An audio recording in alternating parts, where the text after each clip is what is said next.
Hey guys, good morning. Just left my local grocery store chain gas station, and I thought I would share with you something that bothers me and frustrates me to no end. And I'm sure there's a few people out there that it bothers too, hopefully. So I'm guessing that people are trying to cash in on their points from their local grocery store so they get a discount on gas. But what they're doing is you see these groups of people with more than one car showing up, hogging the pumps, and they're doing this little dog and pony show to fuel up their cars. They're moving around. They're causing traffic jams. They're stretching the hoses. They're pulling cars up and getting out in the lanes of traffic, walking around, which they probably wouldn't let their kids do. And my guess is they're doing it to save some points. And I see people with 4 or 5 Jerry jugs that they're filling up with gas. And from the looks of the vehicles, I doubt seriously they're in the lawn care business, so I'm not sure why they're doing that. My only guess is they're doing it because they're saving some money on their gas. And I'm thinking to myself, is it really worth all the trouble to fill up all these cars and do all this little show with the gas, and then you're going home, and when your car tank runs out, you're going to use that jerry can to fill up your car? I know I wouldn't want to do that because I'm probably going to spill gas all over myself or all over my car.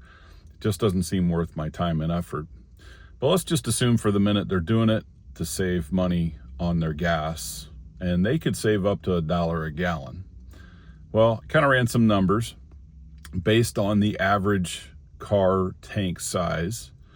If you're filling up every week, you're probably getting somewhere in the neighborhood of 500 gallons of gas a year. So you're going to save about $1 per gallon. So that's $500. That's not a bad little savings. But here's the funny part that I've noticed. Most of these people that are doing this have brand new cars. Big trucks that I'm sure they don't need for a lawn care business because their trucks are pristine. They're not using it for lawn care. It's just their daily driver.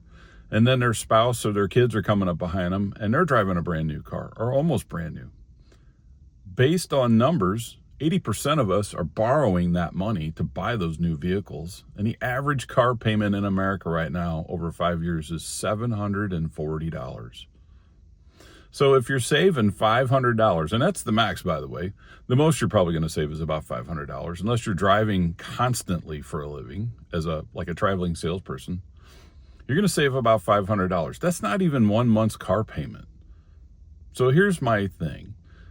If you're really worried about saving money, don't buy such a big vehicle that's a gas hog, and don't buy something you have to borrow money for. That just doesn't make sense. It's what Ben Franklin would call penny wise and pound foolish. Or author and podcaster Ramit Sethi would call, you're making $3 decisions instead of $30,000 decisions. You're just tripping over pennies and dollars and you're not making any sense. Sorry for the guy in the motorcycle in the background. That's just part of, making videos and not editing things. But hey, just think about that for a little bit. If you're worried about saving your money and getting all your points from your grocery store chain to save gas, but you have a giant car payment, maybe you ought to just revisit that a little bit. Something to think about. Hey, down below, put some comments. Let me know what you think about that. I'd love to hear thoughts and maybe some more rants about it, and just help me understand the logic that's going into this. And again, I'm not against saving points. I did it this morning. I went to the gas station and I used my points, but I don't make it an effort and spend a bunch of time trying to figure out how to double up my points and save all my money just so I can save a little bit on gas. I'm more worried about the $30,000 decisions that are going to make a difference in my life. Hey, have a great day.